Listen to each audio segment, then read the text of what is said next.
Welcome back to another episode of Revolution Recap, coming to you after a 0-0 draw between the Revs and the Whitecaps that wasn't without chances for either side. Djordje Petrovic really showed what he's made of, earning his first MLS clean sheet and helping the Revs leave Canada with 1 point.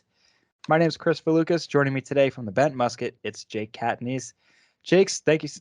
Jakes, that's an interesting way to say your name, but Jake, thank you so much for taking the time to join me tonight. How are you doing? Oh man, I'm very honored to make my debut at the the third way of the season mark. It's been a rough year, I think, for a lot of us in Revs land, getting people onto the field consistently. I understand why it's so hard and the angst and problems that Bruce Arena goes through every week trying to put together a lineup that looks the same, and yet he doesn't have nearly the same players as he did the week before half the time.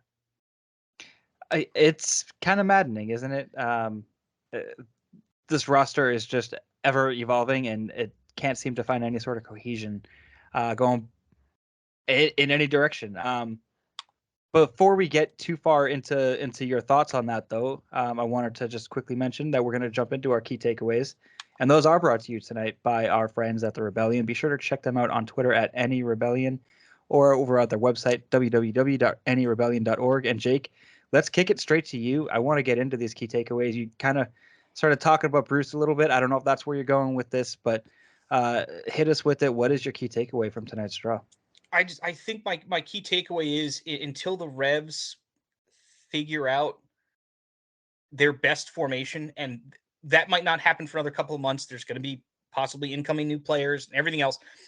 I don't think Bruce Arena has done a great job the last couple of weeks about getting people into their best positions.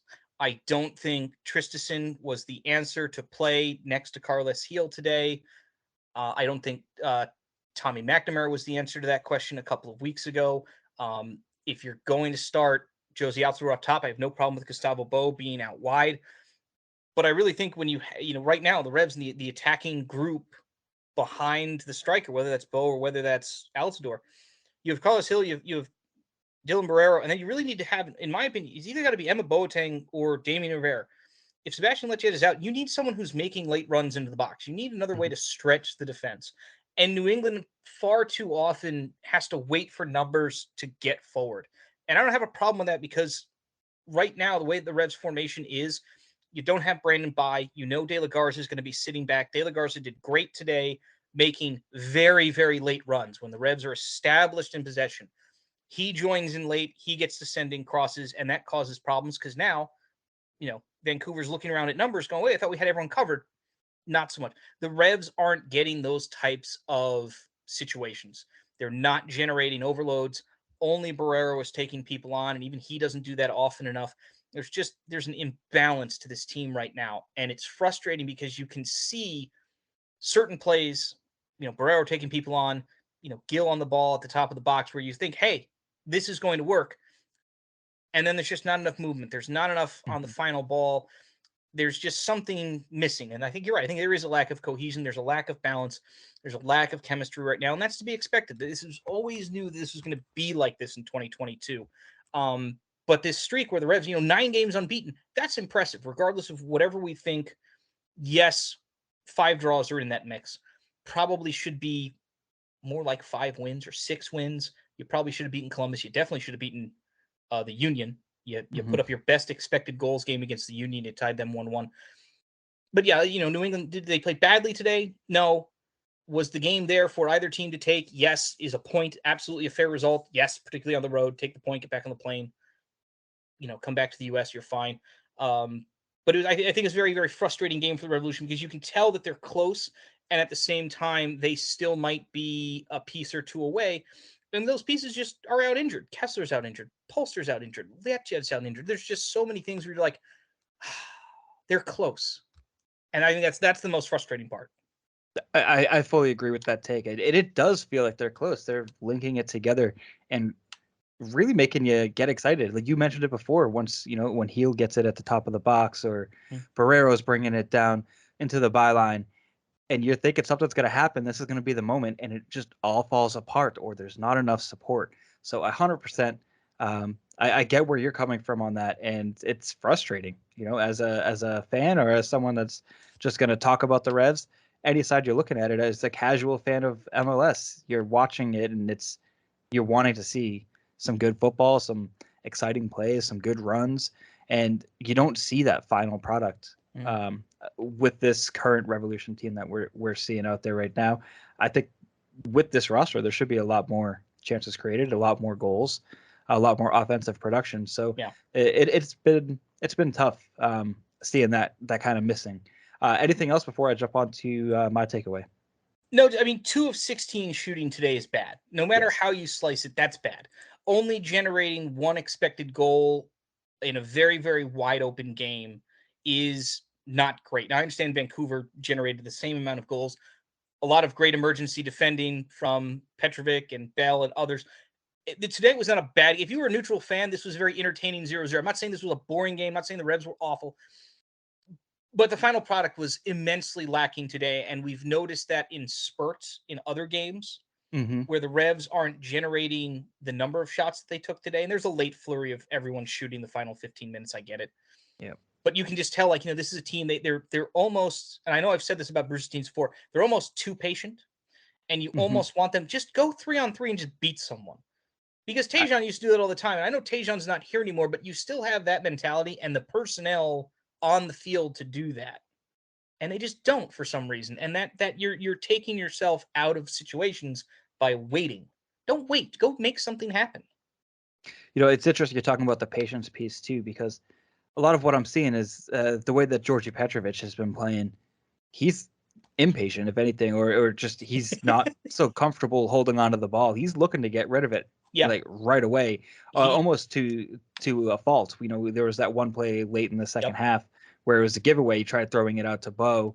No one else was around. There was like 10 players in the box.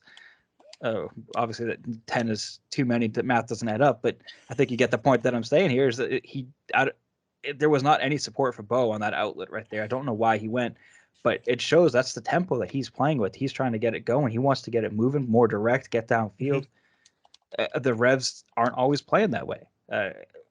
Like you said, I mean, there's no just taking a defender on or just trying to get down the field. And for that play, in particular for Petrovic, I don't know if he gets that ball to Bo. Bo turns, how much space is behind Bo? My guess is probably a lot. That's something I like, the aggression from Petrovic there. I do. I don't mind that from him. Yeah. I'm same. But it's the same thing where it's just like he's going to learn and get better at that. The fact that he can actually go and hook that ball 30 yards down the field already, it would have gotten to Bo. Obviously, the defender made a good play. It's more, I think, on the defender and Bo maybe not realizing that the defender's there. I won't put that all on Petrovic, but yes, that's not a play where you want where that comes right back at you when he makes that mistake. At least the Revs were at least back on defense and they were able to cover that.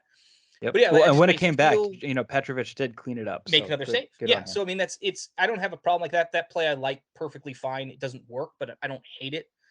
But yeah, there's like I said, there's that's the cohesion. That's the chemistry where you're just like, something's not 100% yet, but we're close. We see it. It's just not, the entire puzzle's not there. Yep. And then one last point before I jump into my takeaway here was that you brought up the shots on target. It was 2 out of 16 for the Revs. Vancouver shot 6 out of their 16 on target, which is obviously a much better ratio. But I think the bigger number to look at is, there's a lot of block shots and whatever else is happening on those shots. 10 out of the 16 shots that the Revolution took were off target. And that's a number that's jumping out to me like, why can't you put the ball in frame? I know one of them was Borrero's, rocket shot that hit the post. Fine, which I hit the thought post should all day. count. That to me should count as a shot on goal. Like, obviously, like, you've hit the goal. Obviously the goalkeeper didn't make a save. That's fine. But that should be, yes, you should have blocks and you should have posts. That should be in the box score. There is a box score item for hit would work, but it still counts as an off-target shot. Off target, right? Technically, it would never go in the net, even if there was no keeper. But regardless, like 10 shots out of 16 off target, that's a glaring number to look at. If you want to talk about how many Vancouver had, they only had 5 of their 16, so they had half as many shots off target. Only 2 of the Rev shots were blocked. So, and that doesn't even count 4, and that doesn't even count some of the plays. I know Vancouver had a handful of these where I don't think they even get a shot off. The play gets cut out, ball gets cut back to no one. Like, there were a lot more chances for both teams in this game than like the shots, or in particular, I think the expected goals numbers would indicate. It was a very wide open game to have 32 shots. You think, oh, that's a lot. It probably should have been closer to 40 or 45, if not even almost 50, because that's how wide open this game was. Yeah, 100%. I'm going to jump into my takeaway. I wanted to talk about Brandon Bye really quick because obviously he didn't play tonight. He's out injured, and I think his absence is really what I'm noticing, and how much his presence on the pitch really adds to the Revolution's attacking dynamic. Without having that, the I tweeted about this earlier too. Revs are lacking that dual threat wing back style attack that really just can attack a defense from both sides at any time coming down the sides. I wouldn't say, Brandon Bye is obviously not attacking with as much like tenacity as DeJuan Jones on the other side, but they bring different values, and it's really fun to get to watch them, both play the game their way down their sides. Brandon Bye is able to get down the pitch, get down quickly. He's gotten so much better at crossing it. I love watching it cross it, but also he's an aerial threat too. Another factor when it comes to plays in the box. I think the Revs only had, was it 3 or 4 corner kicks? It was 4 corner kicks, which I think is a low number for the Revs this season. But that's another piece where Brandon Bye was kind of missing, was there. I want to say, as far as right back goes, I think AJ De La Garza did a fine job. You can't ask a whole lot more out of a depth piece, right? If you're wanting like a star depth piece, it just doesn't make any sense. AJ De La Garza did exactly what he needed to do. I think he only made one mistake, and he quickly tracked back and fixed that. There was no costing the game. There's some things that he does, I think, better than Brandon Bye where it comes to actual one-on-one defending. But De La Garza, I thought, had a really solid night. So nothing against him when I'm talking about like needing Brandon Bye out there.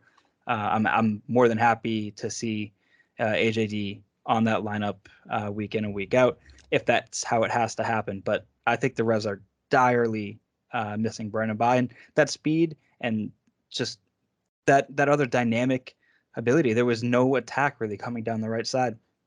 You mentioned it earlier. De La Garza did the one thing where he came in trailing late to join the attack, and that was a new piece that we're not really used to seeing from the Revolution. But that's not necessarily the style of play that they're really going for. Maybe, I guess, if Josie is going to be trailing into the box, 3 minutes after the play develops in the attack, and then that's when De La Garza comes in as well, maybe that's going to work out better. But overall, I think, just missing Brandon Bye has just been huge.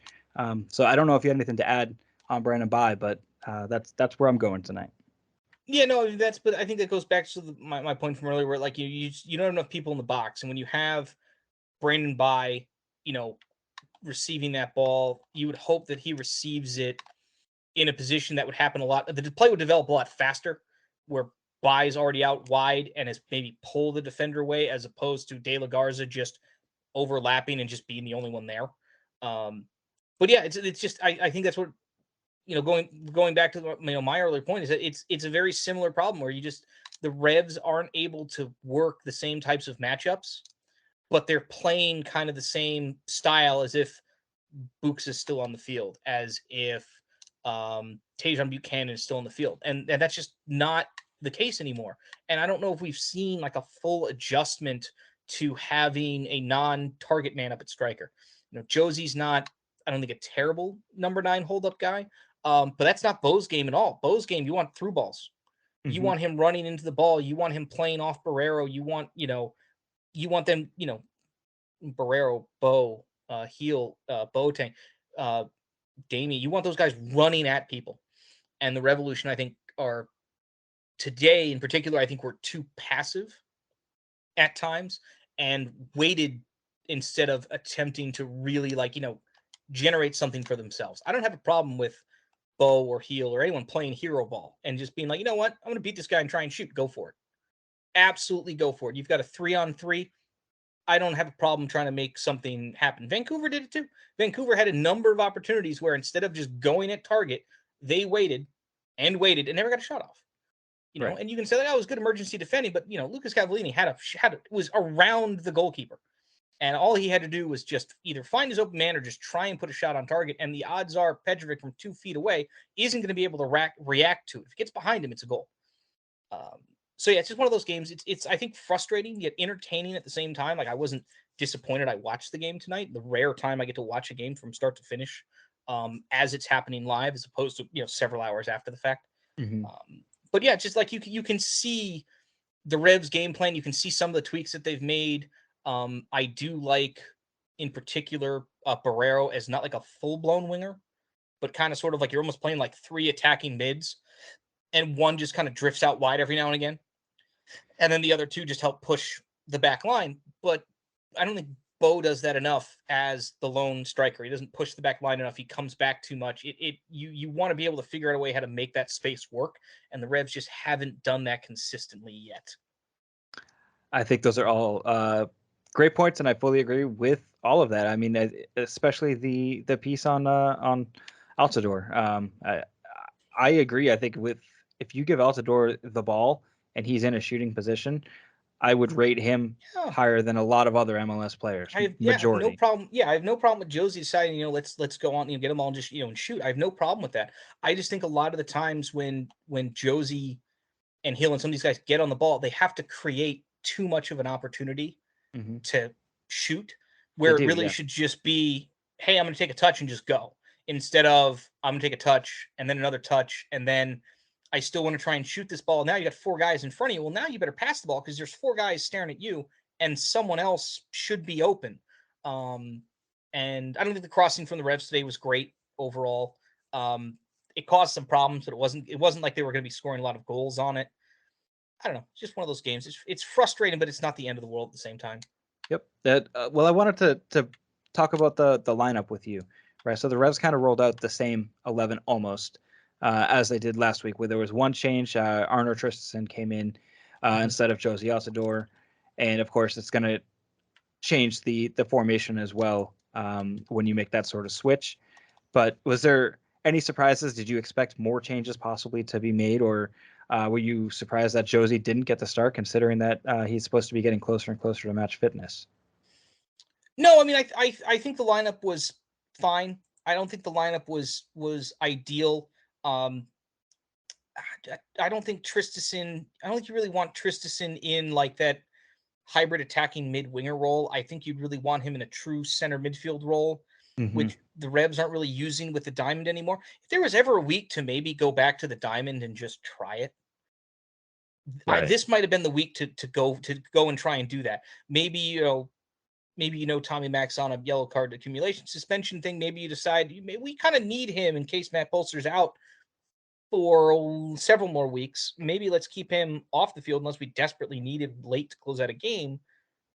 Maybe you mess around with the lineup. Maybe you decide, maybe you go with, something weird like Gustavo Bo and Borrero is like, your strike partnership. Like, I don't think weird things like that with the personnel the Revs have right now that are missing, I don't think is completely out of bounds. But at the same time, I don't think Traustason was bad today, but it's also, that's not the role that the Revs need him in, and nor is that a role that lets him, I think, doesn't put his best assets together. I think he's a box-to-box guy at this point. I think he can do that very, very well. When you put him out off kind of sort of covering like a quadrant where he's, half winger, half attacking midfield, that's not where his best skills are. And that's where, really that's where Sebastian Letjet is. And the Revs don't really have another player like Letjet. And that's why I think that this formation works really well when he's on the field. So I would have started Damien Rivera. I would have liked to have seen Renix at some point in this game as the second striker, because again, it goes to you want guys running behind people. That's not what Josie's really there for. Josie's there to, I think, be the Buxa off the bench, be the target guy, be the hold-up guy, help you control the game, which the Revs did at certain points today. But just the breaking down in the final third, Josie's really not going to add a whole lot with you there. Maybe he cleans up a couple of shots in the box or things like that. But yeah, it was an interesting game from Bruce and from the team. I think it was a little conservative, but at the same time, you've got, an entire flank. You've got a flank of partnership of Traustason and De La Garza. that's not a right side that's going to be like super dangerous going forward. And you know that, but that's fine if you know your left flank of Jones and Borrero is going to be dominant, and at times it was. So I don't know. It was one of those things where I just thought the final ball just wasn't there for the Revs today. They did just enough defensively. There's nothing wrong with a point. Obviously, we know Petrovic, I think, is the guy. I think we've established that, and he hasn't been there that long. And I think that's great for him that he was able to kind of sort of settle in, grab some games in the Open Cup, grab a couple of games when Matt Turner was out, and with the USA, and just you can clearly see Petrovic gets it. I think he's only going to get better. And really, I think the Revs have one more year. They've got this summer window, and then they've got the winter off season. You still have a very, very good core of players from this Shield run. You have a go at this. You have a go at an MLS Cup. You have a go at something like a CCL. You have a go at another Shield. But the window is closing, and the Revs have to make, I think, a lot of big decisions about their roster going forward. Whether they're going to sign another DP, whether they're going to go with a lot of U22 initiative type players like Borrero is, as far as roster designations. Yep. It's going to be interesting. I don't think there's a wrong answer for the Revs to do this, but I think it's very clear at the same time the Revs do need help. Right, and I agree with you. I mean, Petrovic is definitely going to be the guy, and it's been really awesome to see him step in, and I almost feel like we haven't really lost a beat as far as how the goalkeeper position's going. But getting back towards the lineup real quick too, you brought up possibly starting Damian Rivera, and I'm assuming that's over Tristan and shaking up the formation a bit. And it's really interesting. I really like that idea quite a bit. I hadn't really thought of starting Damian Rivera, but Gustavo Bo, I think, in my opinion, and I think we're going to get to this a little bit later in more detail in the listener questions, but Gustavo Bo could really use some support up top, someone to stretch the defense, someone to provide a bit more space for him, because when he's the guy, everyone's closing him down. Right now, I mean, the Revs had like Gustavo Bo and Carles Gil are the two guys that you need to close down. Borrero was causing trouble, but he's still too raw. He's not refined enough where he's going to beat Vancouver by himself. And that's kind of where it was, and it was almost a one-dimensional type of attack. So I think Damian Rivera, that's a pretty good shout. I like that a lot. Definitely nothing that I had thought of. And I had another thought too, as far as what I thought the lineup should have been, and it has totally gone away from me. So I think we're just going to move on from that. We do have a ton of listener questions, so I do want to get into those. I am very intrigued as to where the listeners have gone for this, because there's a lot of different things you can go with this game. So I'm very intrigued if a lot of people are angry or disappointed, or. I will say I think the overall vibe of the questions is inquisitive and generally positive.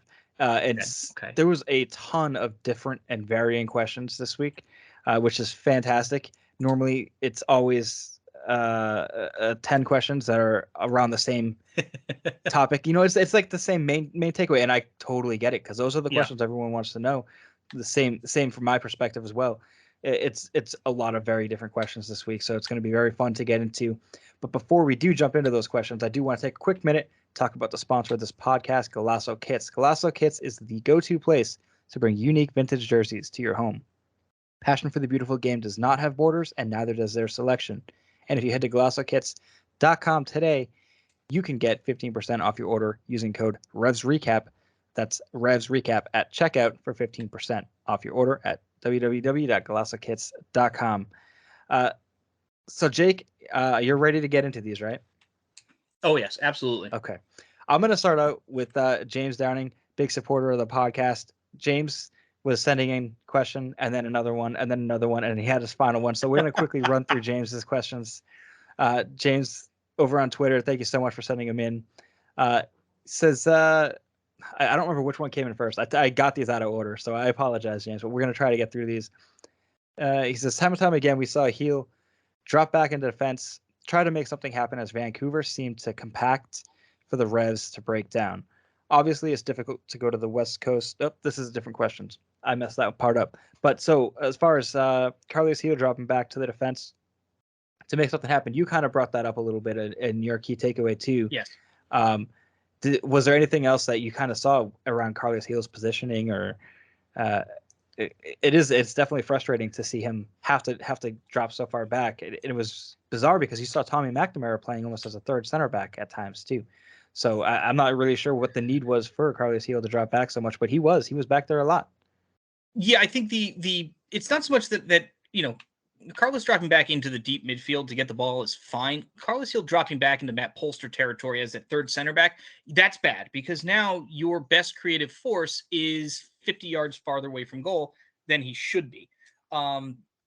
As far as how to solve this problem, let Captoon be that guy. If Matt Polster's not there, let Captoon or Maciel, be that guy that picks up and receives the ball, and then their sole job is mostly to get it to Carlos Gil. And get it to Carlos Gil in a position where Carlos Gil is already facing goal. We can't have the Revs team where Carlos Gil is leading the line 70 yards away from his goal. That's just not an effective way for the Revs to run possession out of the back. You need Carlos Gil in the midfield at the deepest point. You really want him in the advanced midfield to almost the final third when he gets the ball for the first or maybe after a triangle the second time. Him picking up the ball 70 yards away from goal in his own half is not where you want the Revs to be. On the road, do I hate it? No. When Matt Polster comes back, it's not an issue. Matt Polster does that, and Polster can help move the ball forward. That's not an issue. Do the Revs need someone else to do that when Polster's not around? Yes. I think that should be Captoon, maybe even a Maciel. Tommy Mac really is there as your destroyer. Tommy Mac on the ball, I don't think was that great today, but he also got it in a lot of weird positions. I don't want to put that all on Tommy. We know what Tommy can do, and he's very good at his job. But yeah, that's something that I think I noticed at least 3 or 4 times. Like, why is Carlos Gil 80 yards away from goal? This does not help us at all. It's frustrating, and you want to see Carlos Gil up in the attack. Gustavo Bo can't do it on his own. He doesn't have the pace to beat anybody anymore. He doesn't have the dribbling ability to get past anybody unless you're, I guess, Michael Boxall running backwards. And that's the only. There's no support. I guess Dylan Borrero is providing quite a bit of width up there too. But Carlos Gil is the creator. He's the one that's going to be up there orchestrating everything. He's the maestro. So having him drop back is definitely frustrating. I'm gonna keep running through James's questions here. He wanted to know, obviously, it's difficult to go to the West Coast and earn a point. Should we be happy the unbeaten streak rolls on, or should we be concerned that the Revs defense consistently had no midfield options to play the ball out of the back against for this counterattacking team? I think that is interesting. Again, that's more of a very like a matchup thing. Vancouver plays a very specific, I think, kind of sort of open counterattacky style. Yep. And that's with the personnel the Revs had today. That's just something they were going to have to give up a little bit, I think. So I don't necessarily think it was a bad thing the way the Revs played today. I think it was just kind of sort of necessary that you just understood this is what Vancouver is going to do, and we really can't take that away from them. We just have to be careful. And I think the Revs did a reasonable to even a good job at limiting the number of absolute screw-ups that came right back at them. Obviously, we talked about Petrovic's one Tom Brady, Matt Turner interception that came back. But that wasn't like an immediate, oh my God, it was so bad. There's a shot on goal like 3 seconds after the fact. Like, no, Vancouver had to work the ball back. It was like 10 or 15 seconds after the fact. Yeah. So, yeah, it's not great, but at the same time, I don't think there's anything the Revs could really have done that much differently. That's just what Vancouver's going to do. And you're not going to stop Vancouver from doing that. Vancouver wants to be out on the counter. They're going to sit back, and then they're going to play direct, and then they're going to run at you. And that was really what the entire second half was. And both teams were doing it. It was just a matter of which team was going to be opportunistic and grab the goal. And the answer to that question was no one.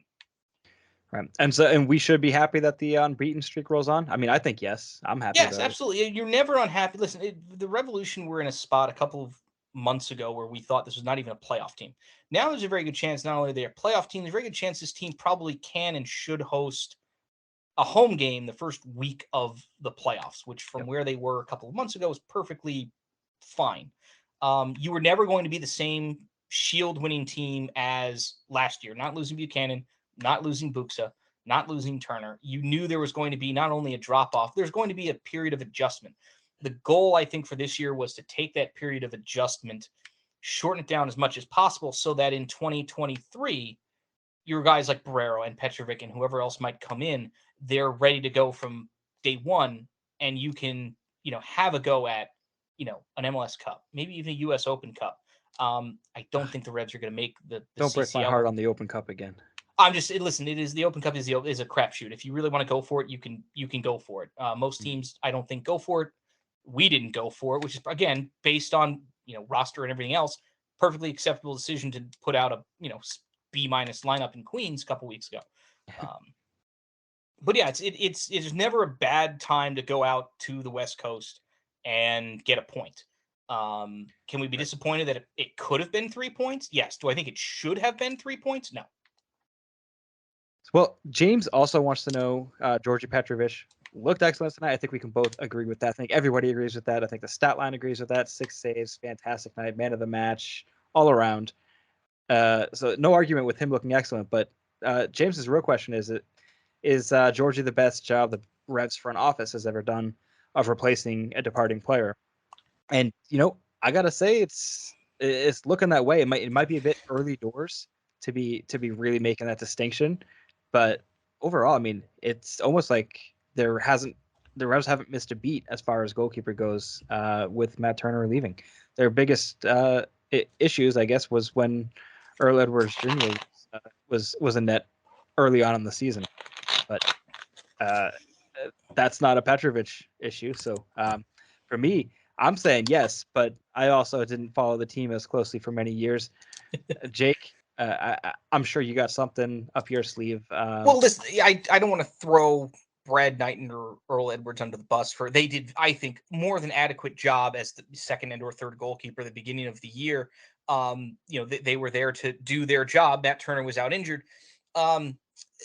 This is the most proactive the Revolution have ever been at replacing players. And I say that with the caveat that I don't think they were proactive enough as they should have been this offseason, knowing you're definitely losing Turner. You've already lost Buchanan.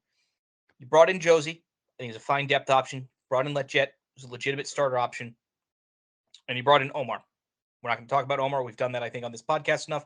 We don't need to add my same opinion or concurring opinion to everyone else there.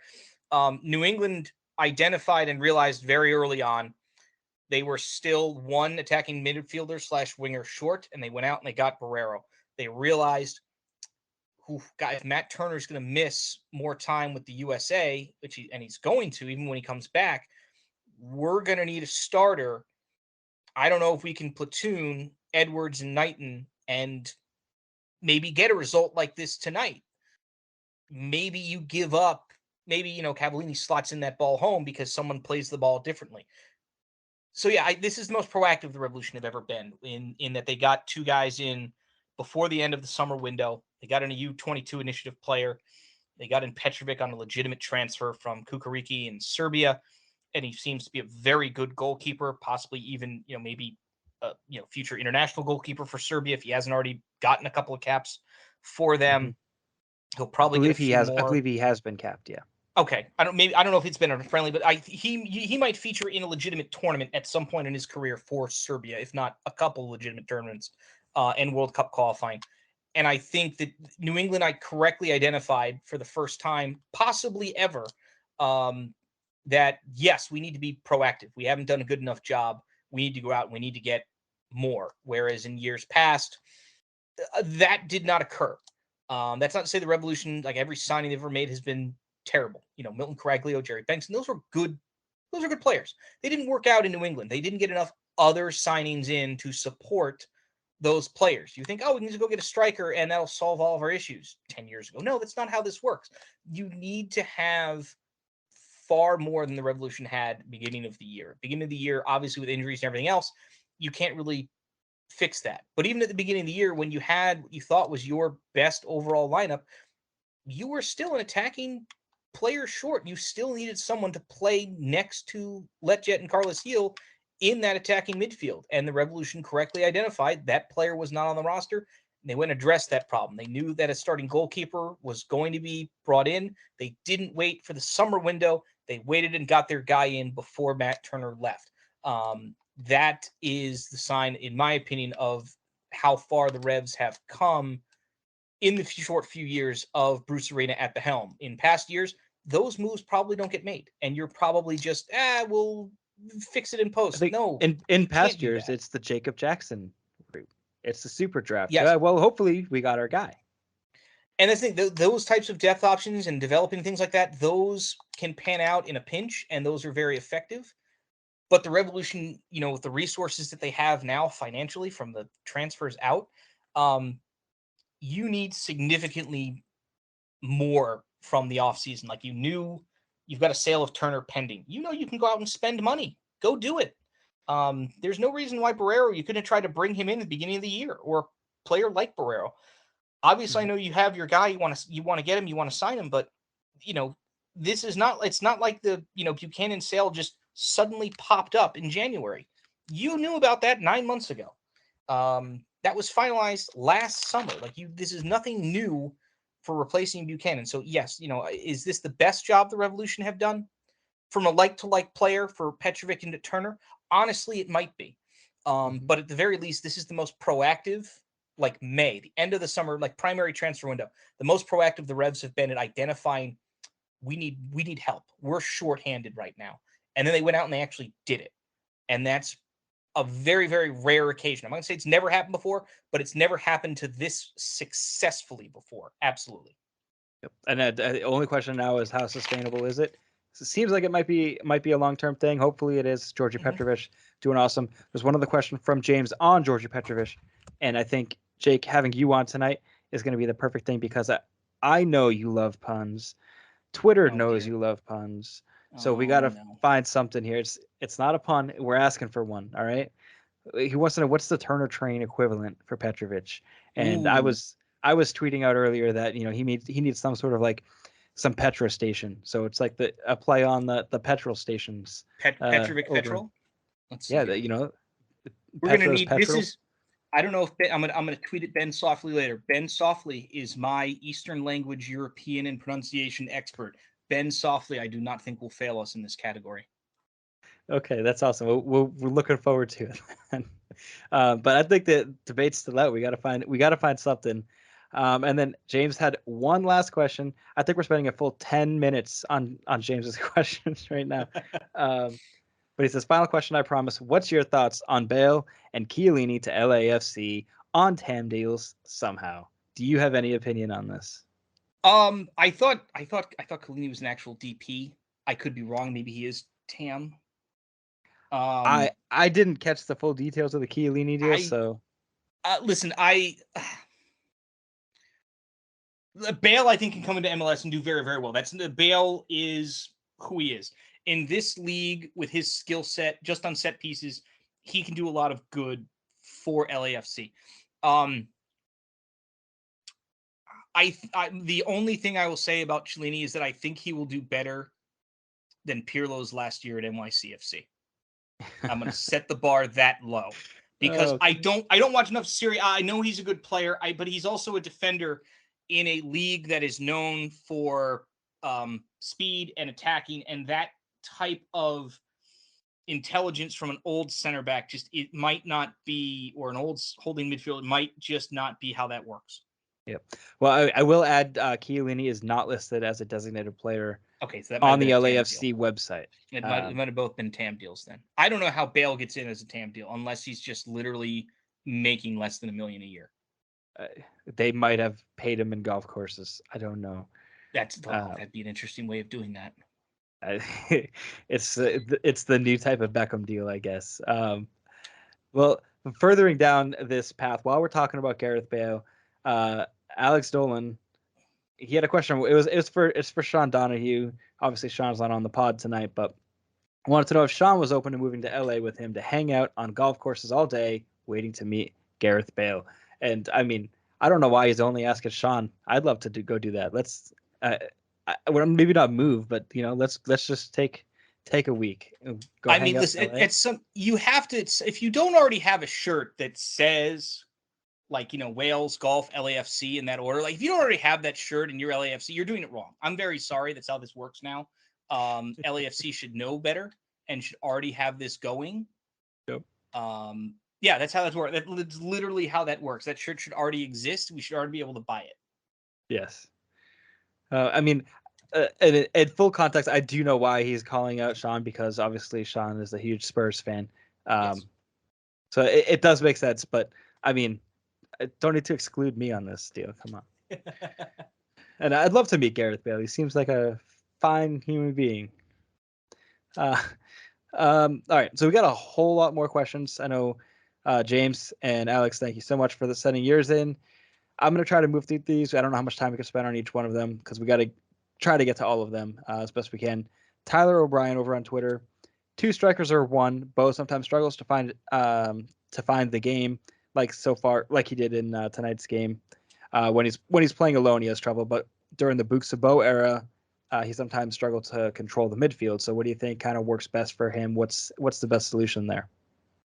I mean, Bo's honestly, he's a second striker. I think we all know this. We know what his best role is. I think the problem for Bo is that when the Revs need him to be the lone striker, he has too many games like he did today. And it wasn't like he was bad today, but your job as a striker is to put shots on target and make the goalkeeper make saves and do things. And the Revs as a team didn't do that enough. And you would expect Gustavo Bo, along with Carlos Hill, to be the people leading the line and getting shots on target and making things happen. And just it didn't happen today. Yep. And that's fine, but we are going to need Gustavo Bo to really go back and be, I think, the lone striker. Because I don't see the Revs going back to a 2-striker formation unless they bring in a like-for-like Buksa replacement next month. Yeah, and I'll add too with Gustavo Bo, 8 of the Revolution's 16 shots tonight were from Gustavo Bo himself. So 50% of the shot production was Gustavo Bo. 3 of those got blocked. 1 of them was on target. So when you have 1 of 8 shots on target, that's a problem too. I mean, Gustavo's taking shots at least, which is a nice thing to see. Yes. But he's just got to start hitting the net and stop worrying so much about trying to beat the keeper. Just get him on frame. You'll beat the keeper eventually. Like, if you put 4 of 8 on net, I think at least one of those is going in. I mean, don't try to kill it. You know. Yeah, you also obviously, yes, you want to get him on target. Always put your shots on target, kids. You don't field goals do not count in this sport. But at the same time, this also goes to Gustavo Bo doesn't have enough support in the box, so everyone is closing in on him. A lot of shots are getting blocked. He's not getting wide open looks. He and Heel and Borrero, like they were having to take people on and create on their own. Really, the only person who does that effectively is Borrero. Everyone else, you want getting the ball in space and just one-timing it. If Go maybe settles a ball or takes one, takes a, recovery at the top of the box, settles it, and then hits it, fine. But yeah, that speaks to the larger problem of the Revolution needing to adjust from life without Adam Buksa. And him and Gustavo Bo are not the same lone strikers. They're not even the same striker at all. And the Revolution, even when Bo was by himself for the 6 months before Buksa came in for the pandemic, and even the 2020 season when Buksa struggled mightily the pandemic season, we never actually figured out what Gustavo's best position was as a striker. Is he? This has been a question that we've been trying to figure out on the podcast. We've been trying to figure this out for years, and we know Gustavo Bo is good at soccer. The question is, where do we use him best in a lone striker system and in a 2-striker system? I don't think he's an out-and-out winger. I think he's best as a second striker. The Revolution aren't using either of those things really right now. So you've got to figure out, again, back to square one, where do we use him as a lone striker that is the most viable for him and then the most viable for the team? Right.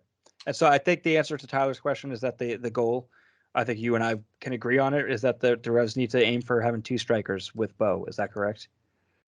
I would think so, yes. I mean, obviously, I think he can work as a lone striker, but if you have him as a lone striker, you need to have legitimate people, backing him up. You need runners in the box. You need Letjet. You need Rivera. You need Renix. You need Borrero. You can't just be, it's Bo, and I think Juwan Jones is probably the other attacker I saw in the box a ton. I'm like, no, you can't have a fullback as your second runner in the box. Yeah. Your attacking midfielders, your other group of midfielders need to be in the box with him. I know that Bo prefers to do things kind of at range. I know Heel likes to do things at range. That's perfectly fine. At some point, someone's got to be in the box and someone's got to push the back line. And the Absolutely. Revolution as a team the past couple of weeks have struggled with that, and they've made it work. Today, they didn't get the opportunistic finish. It is what it is. You get a 0-0 draw. But overall, as to make this unit more effective, you're going to have to answer that question. And whether that's getting Bo to adjust or getting Bo to be in just absolutely ripping form, or getting a replacement for Buxa to be the target man. And then Bo can kind of sort of be that floating winger attacking mid-type, which I think he can do. He can do that role next to Heel. He can do that role next to, Djordje or Borrero. He can do that role. Yep. But he's doing that role primarily as a finisher, not as a facilitator or a box-to-box person. So you're going to be losing a lot on the defensive end if you have Bo playing in like the attacking midfield grouping and not as a striker. Got to move on from there. Stream Overlord. Overload. I don't know what it is. Just had a comment at the game. Boring. I guess it had its moments. It had a lot of lulls in it, so I'm not going to argue that. But there were some definitely exciting moments as well. Would have liked to see something in the back of the net though. Cody Hall again over on Twitter says, "I'll take a point on the road, and it seems like a fair result today. On to the next one. Really not a lot to take from this one. Kind of agree. There's little bits you can nitpick at. You can also look at how where the Revolution's depth currently is, and a lot to take away from Petrovic's performance. And then the fact that there's just a lack of offense, I think, is kind of what we're hammering on a bit right now. But overall, yeah, it's not a lot of glaring things standing out after tonight's match. PUBG Potato on Twitter. I'm happy we left with a draw. I felt Petrovic had a phenomenal game, many great saves. I was excited to see Tristan start, but he was quiet. And quick side note before I finish PUBG Potato's question, Tristan did play 66 minutes and had 16 touches, so I would definitely classify that as quiet. PUBG Potato goes on to say, I was also grateful that Gonzalez stayed on the bench. I'm wondering how many more games he will miss. Also, Borrero was looking great. When he turns on those afterburners, watch out. A lot to unpack on that comment there. But PUBG Potatoes touched on Petrovic, Tristan, the fact that there was no Gonzalez, and Dylan Borrero. I mean, all positives, I think, from tonight, including the fact that Gonzalez stayed on the bench. Anything in response to that, Jake? Yeah, I mean, oh god, Tristan only had 16 touches. God, that's brutal. Yeah. There's, I mean, the first half was a little bit more disjointed. Well, was it though? They were both disjointed in their own special way. Yeah, this is. I disagree. I forget who said the game was boring. I don't think the game was boring. The game was wide open. The game was fun. It was not good. The game was not good. I don't think it was boring. That's a fair assessment, I'd say. But yeah, I mean, again, I don't think that's Tristan's best spot. You want Tristan to be more in a box to box kind of sort of thing. And the way that Vancouver plays, he's going to get bypassed a lot, sometimes anyway. Mm-hmm. Maybe Tristan, I mentioned that, you want kind of Captoon being that guy to drop back so that, Heel can stay farther up the field. Let Tristan do that too. Why not? He's perfectly capable on the ball. We know that. Yeah, I don't know. Like I said, I don't think it's Tristan's best spot. I want to put that all on him. But I mean, at some point, like, yes, Bruce needs to realize, 66 minutes probably should do it a little sooner. That Tristan's not involved in the game. It might not be Tristan's fault. Let's change it up. And he did. And I think adding on to that too is the fact that there is no runner by. De La Garza is the fullback behind Tristan, who's not necessarily advancing it up the pitch as quickly as runner by normally would. And you also kind of sort of know that flank combination is going to be what it is. It's not going to do a whole lot, and you're okay with that. Yep. If your left flank is going to be today. That's what but you don't mind, like I said, like, that's sort of like the balance. If you know that flank is going to be kind of meh, that's fine. That still doesn't mean you can't go away from that flank. You still need to get the ball to Tristan. You still need to get the ball to De La Garza. Even if those guys are in more of a support or outright just defensive role in De La Garza's case, you still can't ignore them when the ball's going forward. You still have to use them. And for Tristan to just not get involved then Tristan should really be one of those guys making those runs into the box and causing problems. And I think I saw him do that at least once. I think he had a flashing header that was mostly well defended in the first half. Like, so like you could see like, okay, he was trying, but at the same time, the Revs are just not a team that just throws people into the box. And I think that's by design. And I think that design is bad and that needs to get adjusted. I'll make sure to send a note to Bruce Arena in the morning. Yeah. Mocha over on Twitter. Actually, real quick, I wanted to mention PUBG Potato mentioned Borrero. I can't remember if anyone else mentioned Borrero, so I'm going to say it right now. I thought he had a fantastic game. PUBG Potato talked about the afterburners, and my goodness, when he actually turned it on out of nowhere, he just jumped out 10 yards ahead of him. Yeah, that was amazing. We need to see a lot more of that, because if he's here to basically be Tajon Buchanan, he needs to be there to take people on. And we saw him do that occasionally. We need to see that a lot more, because that opened up a lot of problems for Vancouver. You could tell that they did not enjoy that when he was making those runs. But also, to Borrero's, I don't know, not so much lack of credit, but Borrero also had a handful of chances that where he either dribbled out of bounds, never made the cross, or the cross was just horrifically bad. So obviously, as Borrero gets more comfortable and gets more used to the team, I'd expect that aggression to not only improve in quantity, but also improve in quality. I will add, so according to FootMob, Dylan Borrero's stats, he was 15 of 21 passing.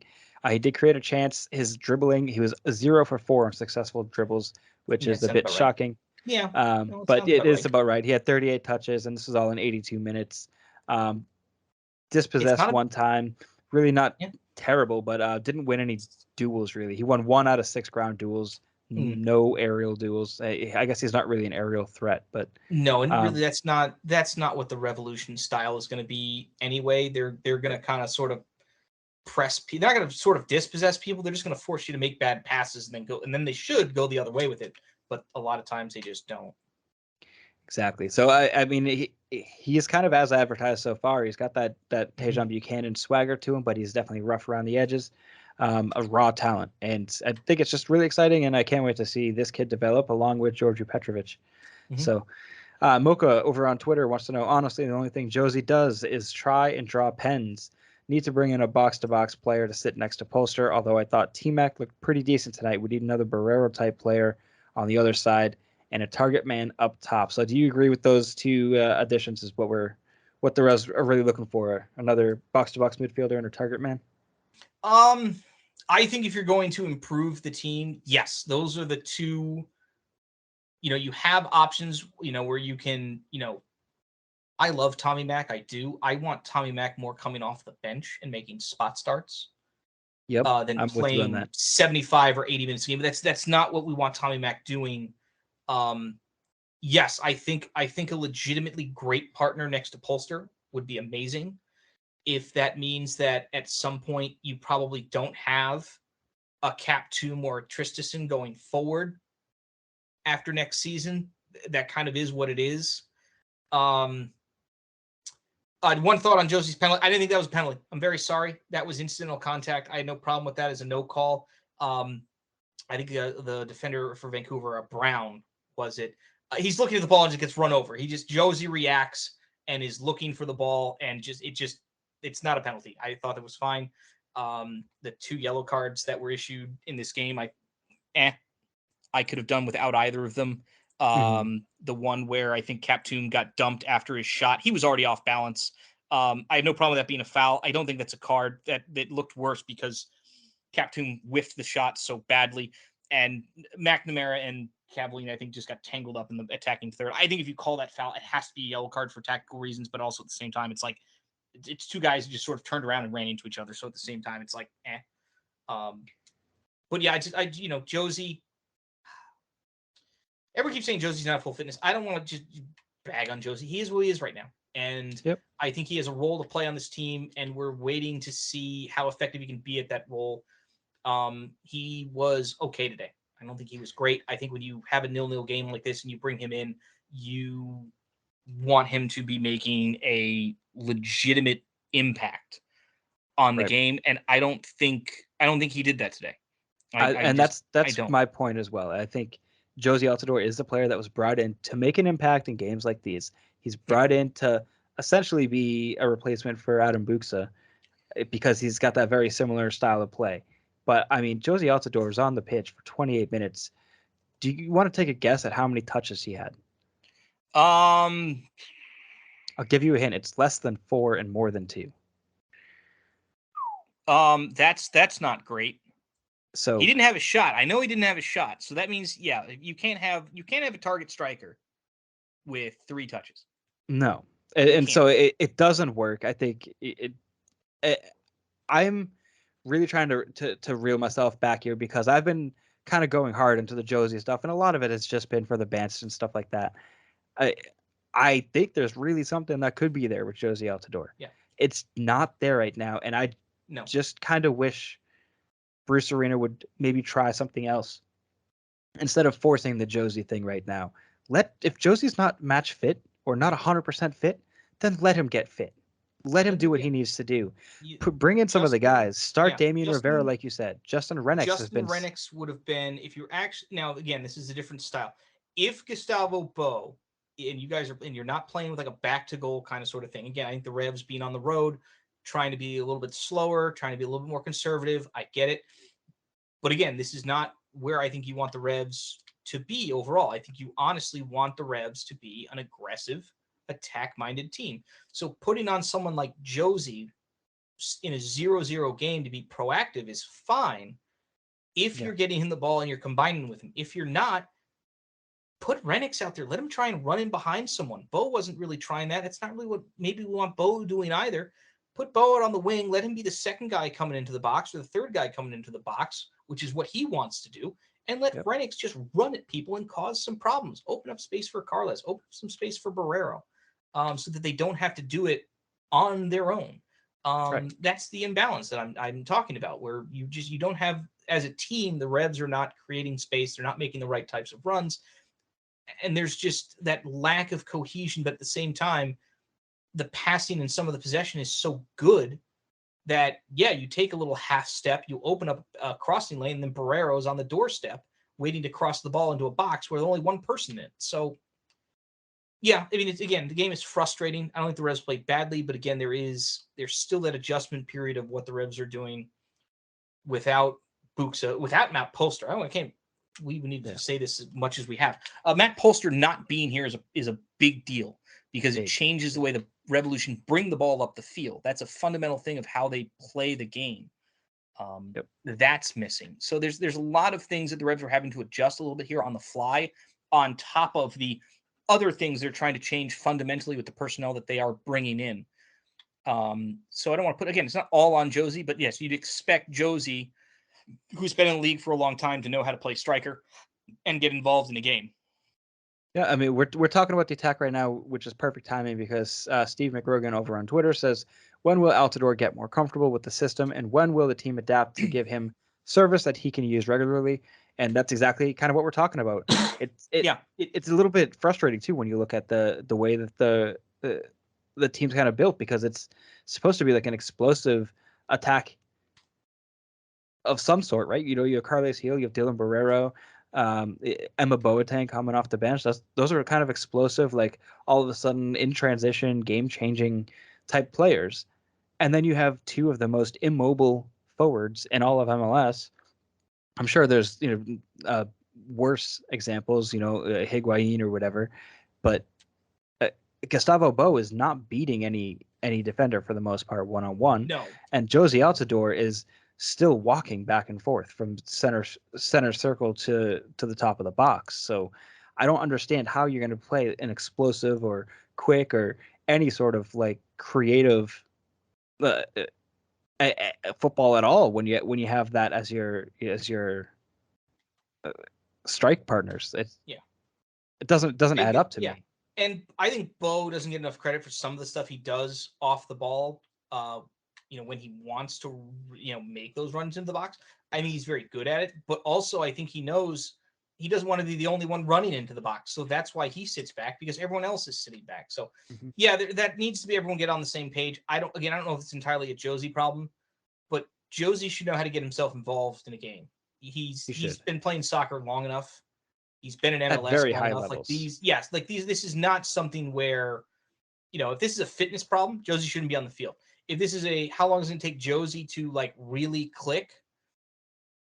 We probably should already be at that point. He's been in training. He's been getting minutes. We should probably already be there with Josie. The fact that we're not is a little concerning. Yep. But again, you're a striker. All you got to do is put a shot on target, and you've changed the game if it goes in. So exactly. Well, and so Josie did mention, I think it was to Sam Minton of the Bun Musket, that was last week in the locker room, I believe it was, where Josie said that the style of play in New England is very different from what he's used to in Toronto, where Toronto was much more rigid, had a bit more form factor type attack and a more organized attack, I guess, where the Revs are a bit more random. And I think you can see that when you look at it. Every game, it's a different type of attack. But at the same time, Josie Altidore, with the pedigree that he has and the quality of player that you expect him to be, that should not be a problem to him. He should be able to adapt. He should be able to go in. He should be able to define the style of play as your main target striker. So yeah, and that I think speaks more to whatever his problems were with Toronto before he left and before Bob Bradley took over there. Listen, Toronto was not a great team last year. That's not entirely Josie's fault. I think that's another team that should have been playing a much more proactive style, and they wanted to play a possession style. The Revs, I don't think, play a possession style. They just sometimes, I think they just slow it down too much. They do. And that's not a problem, particularly. I don't have a problem if Josie's in the game and you're trying to slow the game down. That's perfect.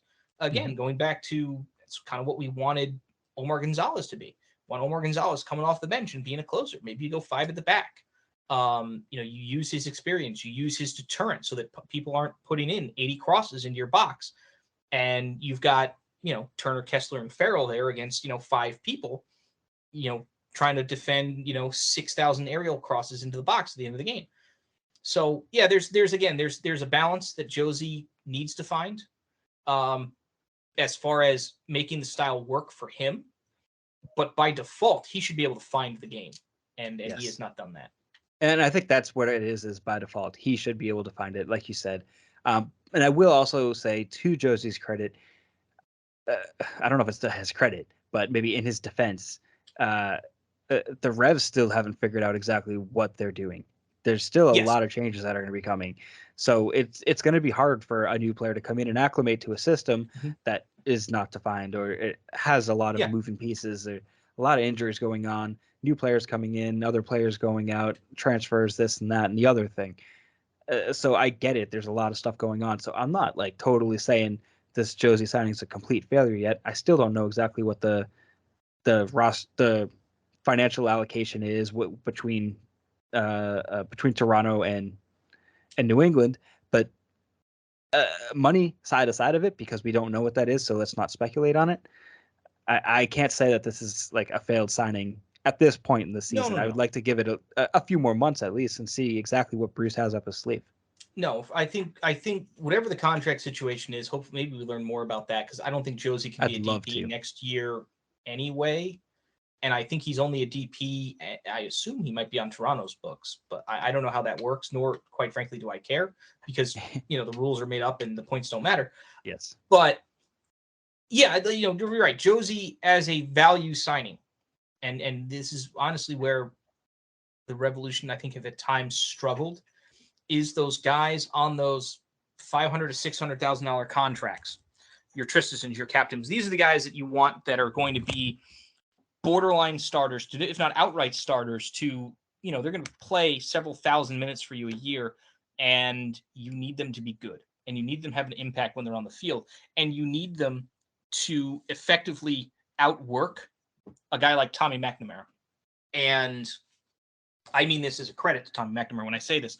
When you still have guys like Tommy McNamara, Dax McCarty, Kyle Beckerman for years did this. You have those types of, journeyman MLS types, MLS lifer types that are still in the league, getting minutes, playing well, and you have a guy who comes in international pedigree and you can't win that job, I can't help you. And the Revolution, that's when I said the Revolution, those types of signings Revolution have always struggled with. Revolution weren't always proactive at getting those types of players. It's not the players are bad. It's just that a guy like Tommy McNamara is just as good.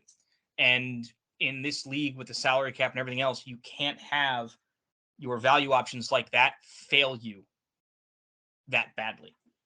And not that Tristan is a bust, not that Captoon is a bust, Omar is a bust, but like that's you can't have like those guys. You can't have dead weight on your salary cap because it hampers you so much more than anywhere else in the league. You can't just stash a bad contract in your reserves and just be done with it. Like, no, you're gonna have to rely on this person. You only have a 20-man senior roster and 30 guys under contract total. Josie is gonna have to play. We know Josie's gonna have to play, but what we want is when Josie comes off the bench, he can't have a game like this. He just can't. I don't want to put this all on Josie because the Revs were a mess the final 30 minutes. But part of that is you pulled one holding midfielder, Bruce. You didn't put another one on. I don't know if Bo was a striker or a winger at the end. It seemed a little disorganized. It played very disorganized. Mm-hmm. And I don't think this team, without Polster, can afford to do that at all. And it's particularly when you don't have your starting center back pairing, you can't afford to do that. So, like I said, today is what it is. But yeah, no, like overall, some of like, the subs that are making and the adjustments that are making, they can't fail this badly. I agree. And real quick, because we just had a question come in, a last minute question from Traeger Dorati. Kind of fits into what we're talking about right now.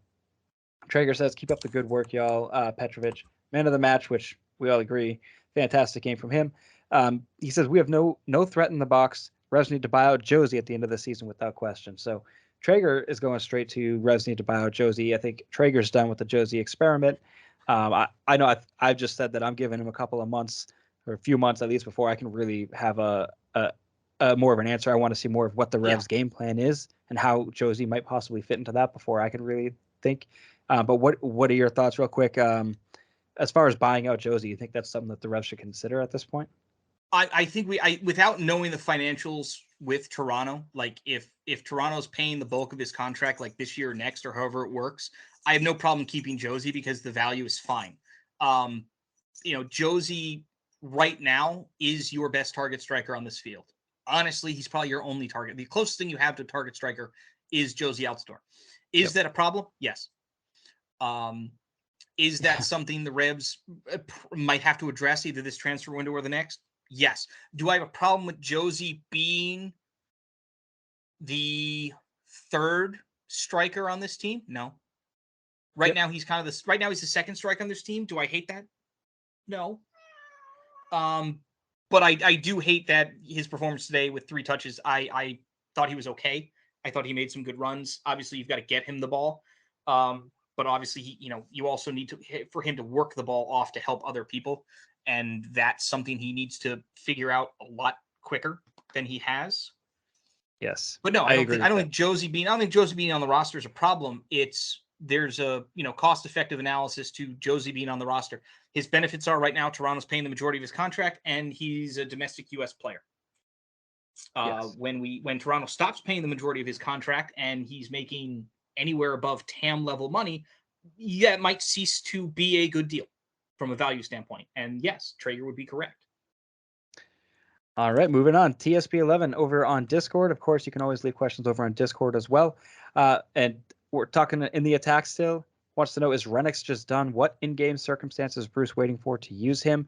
And, I'm looking at this question thinking, I don't know what circumstance he's looking at because I was really hoping that we would see Justin Renix out there tonight. And from the minutes that Justin has had so far this season, I thought he has shown a lot of improvements personally. And we've been pretty high on him on the podcast so far this year. Obviously, he hasn't gone otherworldly or really impressed to no end, but he also hasn't shown a lot of flaws that we've seen from him in the past. He's shown a really high work rate. He's really been getting himself involved. So I'm really surprised that we haven't seen more of him lately. Is he done? Maybe, but I'd say he probably wouldn't have been in the 18 or 21 or whatever it is that they roll out with now. He wouldn't have been on the game day roster, I think, if he was fully done. So maybe there's some other plan for him. But it's peculiar that he's not getting any more minutes. Do you have any thoughts, Jake? To me, this if you weren't going to use him today, as far as the question of when do you use him, today was the answer. Yes. Today 100%. was the answer because you wanted another person with Bo up top making runs at the back line. And I honestly think the Revs should have gone. You want to go two strikers up front? Fine, go two strikers up front. Go to the pivot to the diamond for the final 20 minutes. I don't care if Vancouver wants to go up and down the flanks. Maybe give a little help to De La Garza so he doesn't have to sprint 90 yards every 5 seconds. But this was the situation, I think, to use Renix in over Josie. You're not playing a game where you're going direct over the top. You're playing a much more possession-based game. You have two guys push the Vancouver back line, let them screw up. Yep. Let them screw up, let chaos happen. And again, the Revs just did not get enough things in and around the final third to do that. Yeah, I fully agree. Moving on, because we still got, I think, like 8 questions left, and we have not much time left to squeeze them in. So we're going to try to run through them. David Sibilin wants to know over on Twitter, the Revs have recovered enough points from the early season losses to be content with 1 point away and 3 points at home. Thoughts? I think that's the dream all along. Even if you've lost a lot of points at the beginning of the season, you can just get 1 away, 3 at home. You should be happy. Yeah, I mean, again, we can be disappointed that games we talked about earlier. You shouldn't have lost to Columbus at home. Mm-hmm. Yeah, I would have liked to have beaten Philadelphia instead of that being a draw, but Philadelphia is very, very good. You're never unhappy with a point on the road. Could you have stolen this game? Yes. Are you unhappy that you didn't? No, because Vancouver was just as good as you today. This is not you outplayed anyone like you did against Philadelphia and got a draw. This was an even game. It deserved to be a draw. It finished 0-0. Take the point and go home. Absolutely. Teal Forever over on Twitter again. Revs have struggled for the last decade against teams that pack it in on defense. What can they do with their current lineup to open this game up against teams that play like that? Also, quick moment to appreciate John Bell stepping up. And John Bell, I think, was huge tonight. But as far as teams that pack it in on D, I mean, the Revs have had trouble against teams that park the bus. Nashville being the most recent one that I'm thinking of, that the Revs have really had a lot of trouble. Philly does that too. Yeah. I not to the extent I guess as Nashville, but yes, absolutely. Yeah, I would argue Vancouver doesn't pack it in so much as they get back quick. They get back quick. Yeah, just the way that they have their setup where it's kind of sort of, I can't really tell if it's 5 at the back or they've got 2 wing backs. They've got 7 guys defending and then they got 4 guys who are attacking. Those 7 guys know what they're doing and they're very, very organized. So when the game is wide open like it is today, it's more on the Revs to just take the initiative and go and just sort of try to play with Vancouver. And they chose kind of not to. They chose to be more possession-based, which again is fine. It didn't not work. They just didn't score. There's a give and take with playing a team like Vancouver as opposed to a team like Nashville that objectively sometimes just does not attack. Vancouver doesn't do that. Vancouver is very direct on the counterattack. They get forward real quick. But they leave a lot of guys back. So when the ball gets lost, hey, look, it's 3-on-7 the other way. Have fun, New England. And the Revs had a lot of those issues today. And it's a numbers game, and tactically, that's why the expected goal numbers were even. It's why the final score line was 0-0. Aside from Petrovic being awesome. Yes. But yeah, I object to saying that Vancouver packed it in because I don't think that's the way the game played out. But yes, the Revs do struggle against a very organized team. And I would argue Vancouver is a very organized team. And yes, New England has struggled to break down those teams from possession. They also sometimes rely on set pieces and broken plays and things like that. And it'd be nice to just have Carlos Gil, just play someone in behind if someone of the other 3 people around him ever makes a run into the box, which might happen sometime before I turn 35 in September. You mentioned that a result of Vancouver packing it in was that the Revs were not able to get a goal. I will quickly mention that this is only the second time all season that the Revs did not get anything on the score sheet. First time was April 2nd at home versus the Red Bulls. That was a disastrous game. That was the Polster own goal in the 90th minute. Oh, yes, that was the other. yes. Yes, that's the other game I remember where I hate to say we dropped points in that game, but like you dropped a point. It's not so much you gave. That's what you gave New York 3. It's that you lost 1. It was a rough. That was a rough. Yeah, that was a game. rough. Game. And then there was the Open Cup match where Revs lost 1-0, but that doesn't count in the season. So second time all season to not score a goal, which is a good thing for the offense. But yes, it shows that's what works against stopping an attack like the Revs. 5th place in MLS for scoring goals. Nothing tonight. So packing it in, it's working. Moving on. Yeah, Sam Minton. I don't know if you know this person, but I don't know. Must be a hack writer somewhere. Supposed to know. Well, it's a pretty good question, actually. Where does John Bell land on the center back depth chart, and how do you think he performed? So going into the John Bell love from before, I thought John Bell was fantastic, and there was a lot of talk on this tweet as well, a lot of replies to it. And I think everyone, for the most part, has the same idea that he's third. He's right behind Kessler right now, above Omar. I'm in that boat, and it sounds like you're in that boat as well. Yeah, I mean, I think once it became abundantly clear to everyone, now we've learned this kind of in March. I think Bruce figured it out in May or even last couple weeks. Omar Gonzalez is not the third best center back on this team. He might not be the 4th best center back on this team. Jury's still out on Ben Ravino if he's going to make that full jump up into the first team level. I'm perfectly fine with him getting a lot of minutes with Revs too still. Yeah, John Bell's third. There's not really anything to debate. We saw him cut out a couple of very good counterattacks today. I think he's improved a lot on the ball. He looks healthy. He looks like he's back in the swing of things, much like he was, a couple of years ago when it looked like he might have almost have stolen Kessler's starting job there for a little bit. But yeah, I don't think there's any. I don't think there's any question anymore. Who's number 3? I think the question now is how far back Omar has fallen, and if Omar will get any additional minutes on this team, or if Omar is effectively just at this point a well-played player coach. Yep, and I think that might be an okay role for him as well. I'm perfectly okay with that. And this goes back to PUBG Potato's question earlier too, wondering how many more games Omar gets. And I mean, I'm sure he'll get some more minutes, but I don't think it's going to be anything significant. No. Mike Kennedy over on Twitter says, did Bruce keep Bo on too long tonight? And also he wants to know, are you officially a pro Petrovic podcast after tonight? I cannot speak to that officially. We have to have our voting at our annual meeting.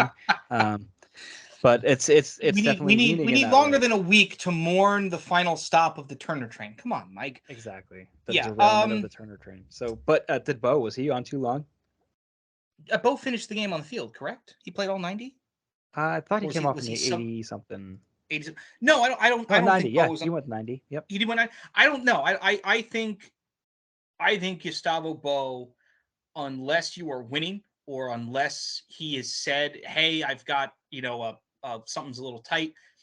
No, he plays 90 minutes. Now, obviously, he runs himself to death. Yes, pull him and put on Renix or something like that. But yes, if he's absolutely sucking wind, yes, for the love of God, pull him. No, he should be playing 90 more often than not. Would I like to, if you're winning, obviously he's one of the guys you're going to sub out so you can add more of a two-way player into that role, or have Josie be more of the hold-up guy to slow the game down. But no, I don't think Bo should have even contemplated coming off the way that game was playing out. That was there for him or heel to hit some kind of a magic winner, as we've seen them do. And no, it was there. It was there. It was absolutely there. That game, the fact that nobody scored a goal in that game is a credit to Djordje Petrovic, who was very good, and a discredit to Cody Cropper. Sorry. Listen, Cody Cropper made one very, very good save on Borrero at the near post. I think he should have smothered it. It went out for a corner. That's neither here nor there. That was a very good save. It is a discredit to everyone on the field who attempted a shot today, because most of the shots were terrible. That includes Vancouver. 32 shots. 32 shots, and 8 of them combined were on target. Vancouver had 6 of those 8. And Vancouver's shooting was honestly not significantly much better than New England's. Yes, obviously Petrovic made more saves because more things were on target. Honestly, only 2 or 3 of those I think were like legitimately like, oh, okay, Petrovic made a good save.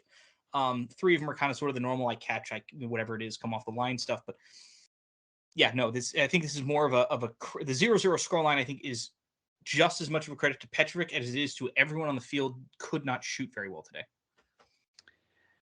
Moving on, we got Riley Revs fan wants to know who's the answer at CDM with Polster. We know that T-Mac offers. What was? Oh, I can't read. Sorry. We know what T-Mac offers. Cap looked like himself again, and Maciel doesn't play. Can Lletget be the answer there? So, I don't think I want Lletget there unless it's a very specific or weird situation where maybe you're trying to attack a lot more. And maybe then it's more of like you might have a diamond or a 4-1-4-1 thing going on. It was a few weeks ago. I don't remember which match it was off the top of my head. And it might have been the match that Polster got injured. It might have been the last match that we actually saw Lletget in. And Lletget actually dropped to more of a defensive midfield role. And I was thinking, aside from the first couple of weeks of the season, that's the best that he's looked the entire year for the Revolution. He was way more involved, way more active, but he was asked to play more defensive piece when the Revs were trailing. And I thought it was really intriguing. But I also mentioned I don't want him playing in that position because that's not why he's here. I think the only time you would see Lletget in that role is exactly where he said, when the Revs are trailing. You move him back there to get just as good of a guy on the ball next to Polster, but he's still an attack-minded player. And you're really playing a 4-1-4-1 at that point, because you've got, or what the US plays, a 4-3-3, where Heel and Lletget are more box-to-box 8s than they are like 10s or whatever it is you want to call them, or attacking 8s, whatever word you want to use, or Football Manager lingo. Yeah, I don't know. No, I wouldn't want Lletget there that much. I'm surprised we didn't see Maciel at all. I thought that would have been fun to throw him in with a game going back and forth and just letting him, just fresh legs, go up and down the field with Vancouver there late. I think Maciel can do a job. I think that job is more of the Scotty Caldwell type role. He comes in, he recycles the ball, he moves the ball, he does very well, he gets himself into good positions, he supports everyone. That type of role next to Polster can be very, very good. I think Captoum right now is likely the guy going forward, and I'm okay with that, because when Captoum, like he did a little bit today, when you ask Captoum to be the guy in the holding midfield spot, he seems like he can do it. He doesn't mind being on the ball, he moves the ball very well. I wish he was more assertive like this more often, instead of just letting everyone else around him just kind of sort of do their thing. Like, no, get on the ball, do something good with it. He's been very passive, He has been very passive, and I think he might be being asked to be passive. I think they're asked, hey, Polster's there, support Polster. If Polster gets himself into trouble, help Polster. If Heel gets himself into trouble, help Heel. That part I get. But when, absence of those guys, when you're asked to do more, he's shown that he can do it, so let him do more all the time. Yeah, I mean, we know he can do it. He's from La Masia, right? One would think. Porter over on Twitter, leaning right into this, says, what's a good midfield pairing for the next match with Tommy Mack suspended? Does the center mid position seem like the best place for a designated player? So it's kind of two questions in one. Well, I think we've talked that, yes, another 8-6 type next to Polster. If you're going to go DP and it's not striker, I would go there. Yep. I think they're going to go DP striker, so that's more, if you get another TAM person for that role, fine. I think if Captoum is 100%, you go with Captoum, and Captoum plays more your 6. So if you have no Polster and no Tommy Mack, who's pairing with Captoum? And assuming no Lletget, I don't know what's up with him. Assuming no, I would go with Maciel. I would honestly go with Maciel, and I'd have Maciel play kind of sort of the Scotty Caldwell role, stay at home, support everyone, let Captoum kind of sort of be that 8 Polstery kind of role. Obviously, we know Carlos Hill's the number 10. I think next week, if you don't have Lletget, I want to see Damien Rivera, or Damien Rivera at that attacking midfield part. I don't want to call it wing. I don't think it's a winger role. It's not a true out-and-out winger role. It's something else. Or I want Justin Rennicks as the lone striker, and Bo and Borrero on the flanks with Heel. That would be the lineup that I would go with.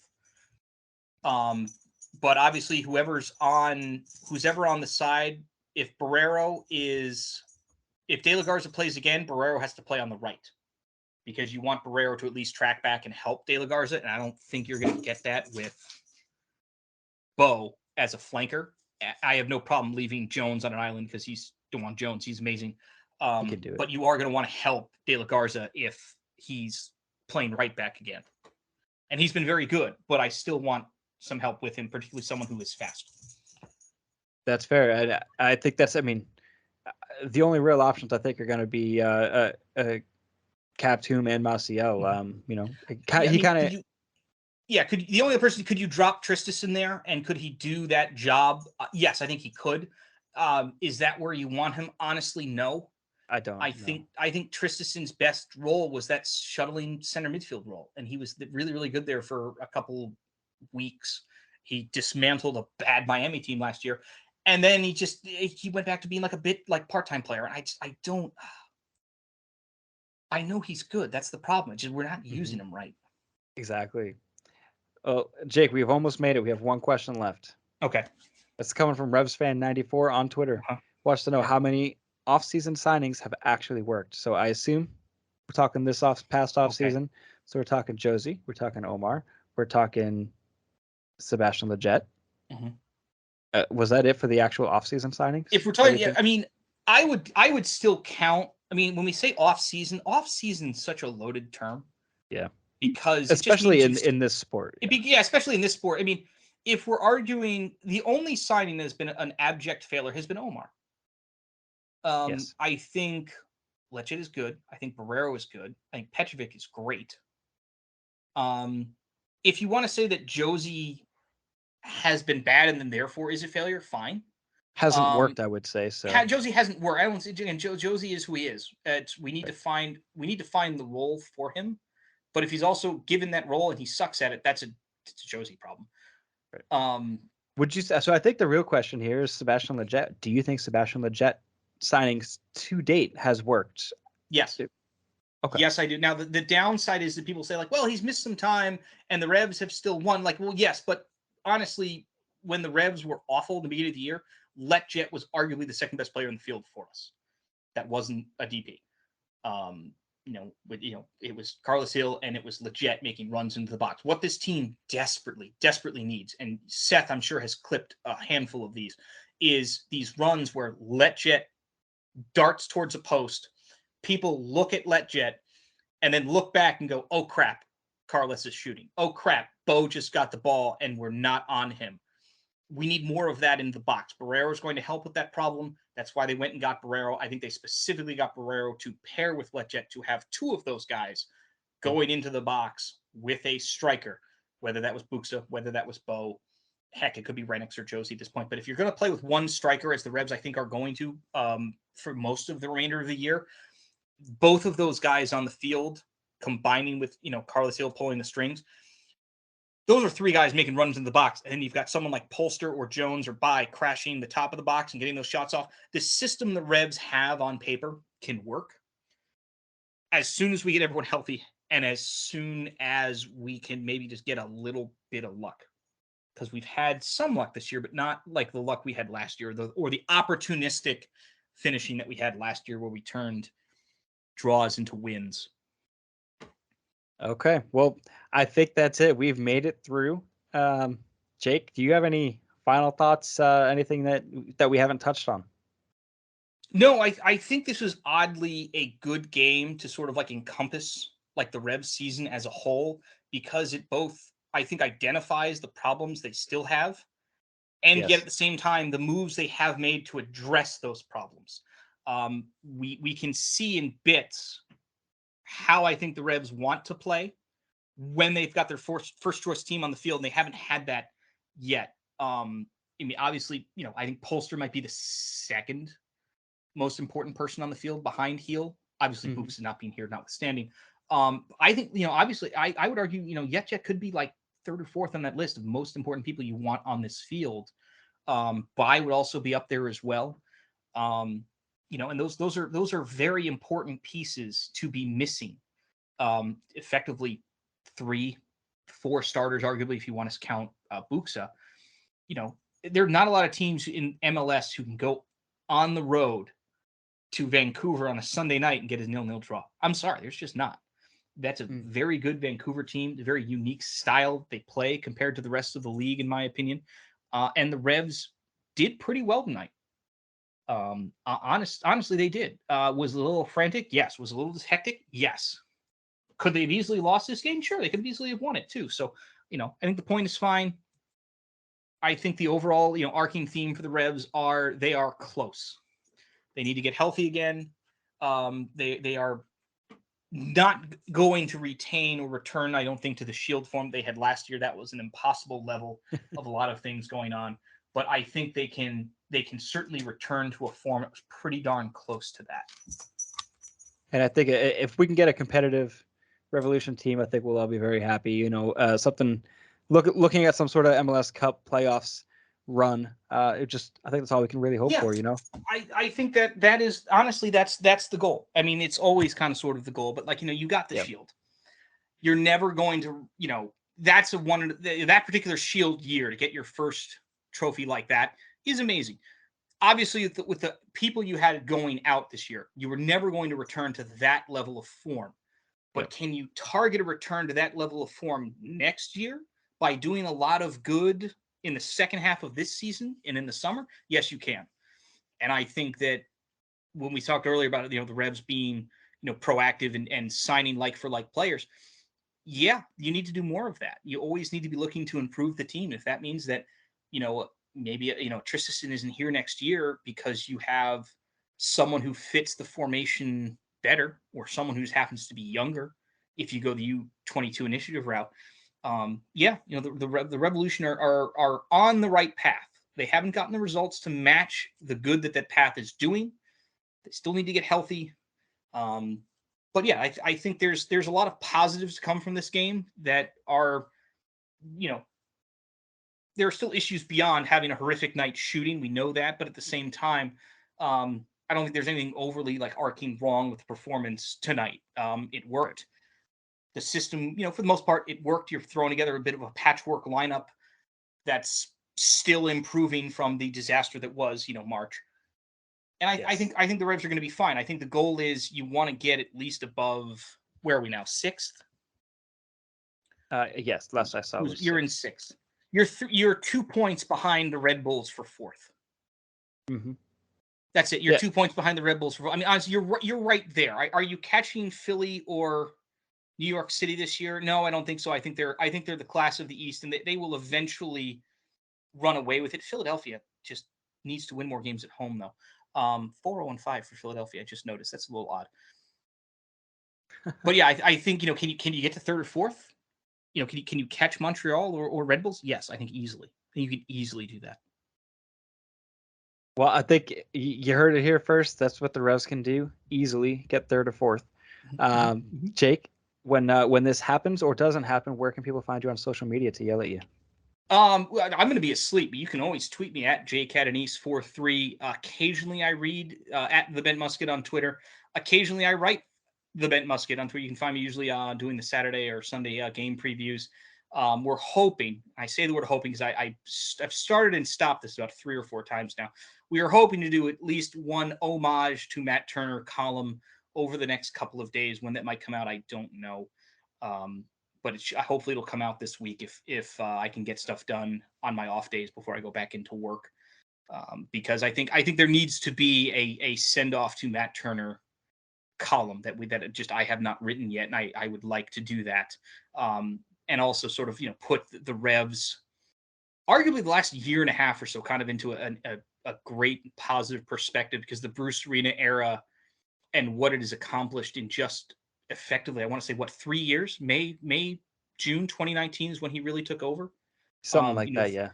The 3 years of the Bruce Arena era and what it already has meant to this organization is altering. It is life-changing stuff for this organization, and it deserves that type of recognition at this point, and hopefully I can do that justice. I probably won't. I'll probably just ramble on for 2,000 words like I always do, but no big deal.